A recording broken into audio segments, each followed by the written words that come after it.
media development of ઇન્ડિયાના general secretary અને public ન્યૂઝના તંત્રી સ્વર્ગસ્થ મનીષભાઈ શાહનું આજરોજ તેમના નિવાસસ્થાને બેસણું અને શ્રદ્ધાંજલિનું આયોજન કરાયું હતું, જેમાં મીડિયા ડેવલપમેન્ટ ઓફ ઇન્ડિયાના રાષ્ટ્રીય અધ્યક્ષ શ્રી સુભાષભાઈ નાયક, ઓલ ઇન્ડિયા તંત્રી અને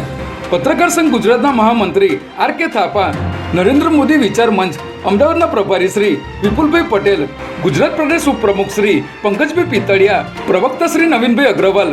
general secretary Shri Vinodbhai Patel, web ચેનલના રાષ્ટ્રીય અધ્યક્ષ શ્રી કલ્પેશભાઈ ઓઝા, ગુજરાત પ્રદેશ મહામંત્રી શ્રી પ્રવીણભાઈ ભટ્ટ, લોકલ અભિયાન ન્યૂઝના તંત્રી શ્રી ગૌતમભાઈ બી ત્રિવેદી, ગુજરાતની જીવાદોરી ન્યૂઝના સહતંત્રી શ્રી